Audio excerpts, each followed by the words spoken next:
العاشرة تماما بتوقيت أسمر. إلى حضراتكم نشرة أخبار هذا المساء، مستهلة إياها بالعناوين.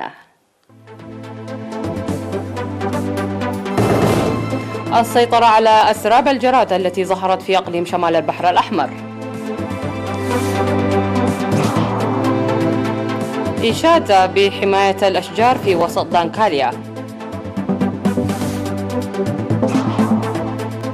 مساعي لتوسيع الخدمات الكهربائية في أوردات.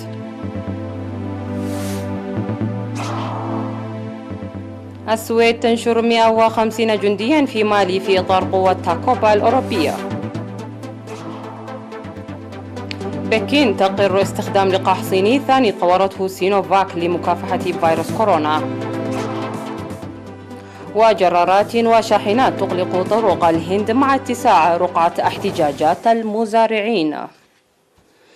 أهلا بكم إلى تفاصيل النشرة. إن مكافحة أسراب الجراد في وقت مبكر أمر بالغ الأهمية لمنع الإسراب الأسوأ في المستقبل، فكلما طال قذو الجراد ازداد الأمر سوءا، إذ يمكن أن يأكل الجراد من الطعام كل يوم ما يصل إلى وزن جسمه، وفقا لمنظمة الأمم المتحدة للأغذية والزراعة الفاو، ما يشكل تهديدا خطيرا على سبل عيش المزارعين وإمدادات الغذاء للمجتمعات. وتشهد البلاد جهودا مقدرة لمكافحته والقضاء عليه بقدر الإمكان دون أن يوقع أي أضرار تذكر على الزراعة والمراعي. لمزيد من التفاصيل نتابع في سياق التقرير التالي بصوت الزميل قاسم أحمد. أفاد مراسل وكالة الأنباء الإريترية إرينا بأن تضافر الجهود بين المواطنين والمهنيين الزراعيين وأعداء قوات الدفاع ساهمت في السيطرة على أسراب الجراد الصحراوي التي ظهرت خلال الأسابيع الماضية في مديريتي قندع وفرم. إن التحضيرات المسبقة التي قامت بها وزارة الزراعة وكذلك مساهمة أعضاء قوات الدفاع الفعالة أدت إلى القضاء على أسراب الجراد التي ظهرت في سهول منطقة قحتلاي في مديرية قندع ومناطق قدم الحازي وروضة وربربية ومالك عش في مديرية فورم، دون أن توقع أي أضرار تذكر على الزراعة والمرعي. وأشار المهنيون الزراعيون الذين نسقوا أعمال رش المبيدات الحشرية إلى خطورة أسراب الجراد الصحراوي التي حطت رحالها في 27 من يناير المنصرم في منطقة سد قحتلاي على مساحة تقدر بأكثر من 300 هكتار من حيث الكثافة والنوعية. وتفيد المعلومات الواردة بأن أسراب الجراد التي حطت في 28 و31 من يناير المنصرم في منطقتي روضة وربربية وكذلك في 2 من فبراير في منطقة مالكعش تم القضاء عليها قبل الطيران.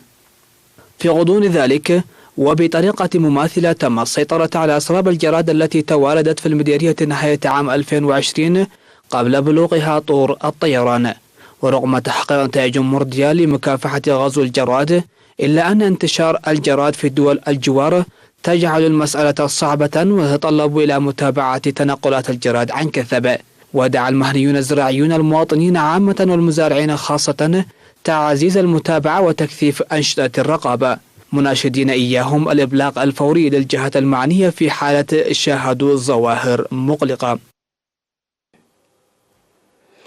أشاد المدير التنفيذي لإدارة مديرية وسط دانكاليا بالمشاركة الشعبية لحماية الأشجار والحياة البرية في المديرية. وقال السيد آدم عبد الله إن حماية الغطاء النباتي في عدة مناطق المديرية يعكس ثقافة حماية الغابات ورعايتها عبر الأجيال. وأوضح تسير عملية تشجير في المؤسسات الحكومية والمدارس والمنازل التي تنمو جيدا لرعاية التي تجدها. وأوضح المدير التنفيذي لإدارة المديرية سيد آدم عبد الله أن نمو الحياة البرية خاصة النعام والغزلان في ضاحيتي مابرا وعدي هو نتاج الحماية التي يوليها السكان للقطاع النباتي والحياة البرية التي يجب مواصلتها.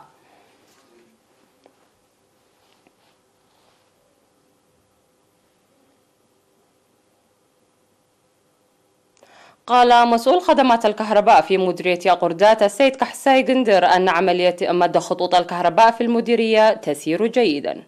وأوضح أن العمل جرى بموجب الخطة الموضوعة لإيصال الكهرباء إلى ضاحيتين في مديرية الدقي و7 ضواحي في مديرية قردات. وأشار إلى اكتمال العمل في ضاحية إنغرني لتحصل على الكهرباء مثل ضواحي عدردي وكرشملة وعد قسلاي، وسيتم إيصال التيار الكهربائي إلى الضواحي المتبقية قريبا. وأوضح سكان ضاحية إنغرني حصولهم على خدمات الكهرباء ل16 ساعة يوميا من محطة كهرباء غردات، وذلك يسد حاجاتهم ويحسن حياتهم.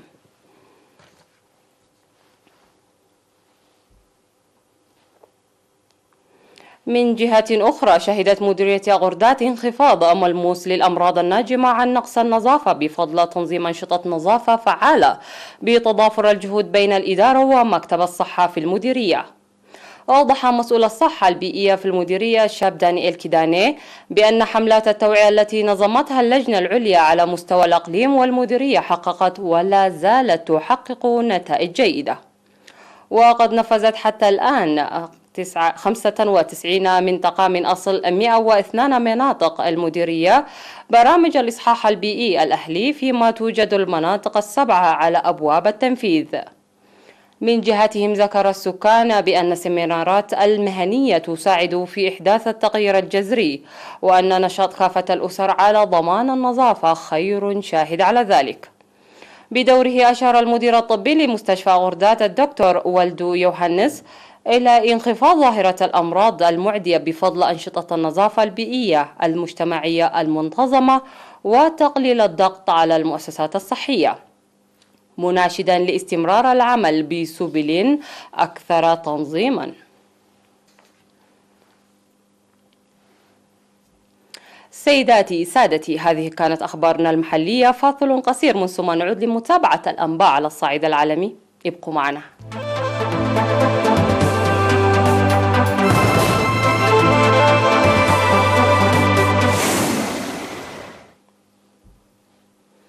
أهلا بكم مجددا. قال ناطق باسم الجيش السويدي مساء الجمعة أن انتشار 150 جنديا من قواته الخاصة في مالي في إطار قوة تاكوبا الأوروبية المكلفة بمواكبة الجيش المالي في المعارك بدأ وسينتهي في نهاية الشهر الجاري. وستواكب هذه القوات الجيش المالي في العمليات القتالية التي يقودها ضد الجهاديين. والسويد هي ثالث دولة أوروبية بعد جمهورية التشيك وإستوانيا تلبي طلب فرنسا دعم قوة تاكوبا ومهمتها تدريب القوات المالية وتوسيع نطاق المشاركة في عملية مكافحة التنظيمات الجهادية.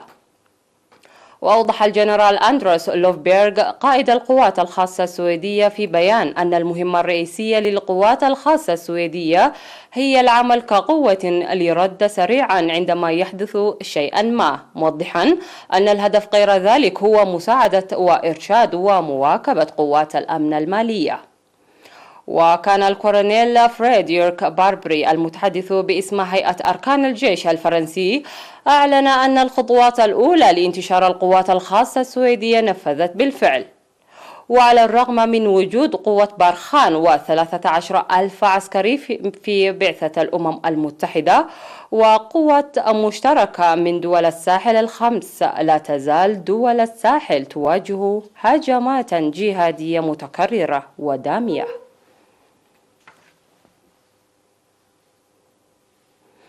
منحت السلطات المسؤولة عن قطاع الأدوية في الصين الضوء الأخضر بشروط لاستخدام ثاني لقاح ضد كوفيد-19 تم تطويره في البلاد، ويدعى كورونا فاك الذي طورته سينوفاك وفق ما أعلنت شركة الصناعات الدوائية.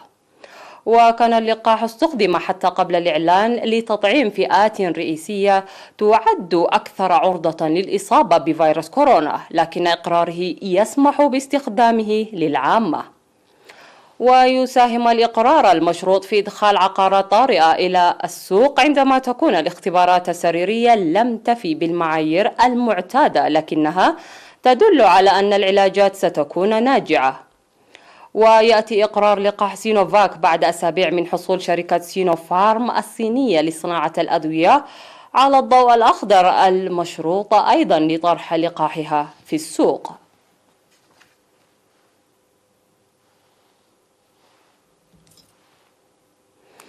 أغلق آلاف المزارعين الطرق في أنحاء متفرقة من الهند بقيام مؤقتة وجرارات وشاحنات وصخور للضغط على الحكومة للتراجع عن قوانين زراعية أثارت احتجاجات مستمرة منذ شهور.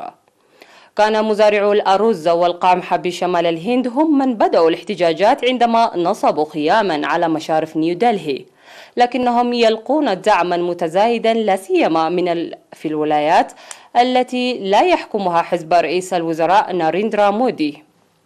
وعرضت الحكومة الاتحادية تنازلات للمزارعين، لكنها ترفض إلقاء 3 قوانين صدرت العام الماضي وتقول إنها ضرورية لجذب استثمارات جديدة للقطاع الذي يمثل نحو 15% من اقتصاد الهند البالغ حجمه 2.9 تريليون دولار، ويعمل به نحو نصف القوى العاملة.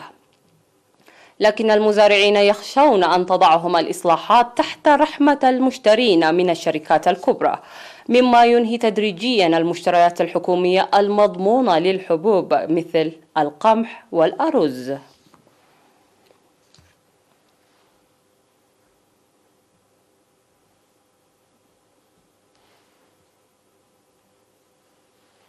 والخبر الأخير في هذه النشرة: شهدت العاصمة الدنماركية كوبنهاغن عددا من الأضواء للاحتفال بمهرجان الأضواء الذي يجري سنويا في هذا الوقت، وذلك على الرغم من تفشي فيروس كورونا المستجد. وقال المرة عن الأضواء التي تتواجد في 50 موقعا معروفا يتم توزيعها بطريقة فنية أن الناس بحاجة إلى بعض النور، ويتم عرض أشكال الأضواء من فنانين من جميع أنحاء العالم، ويستمر هذا المهرجان حتى يوم 24 من فبراير.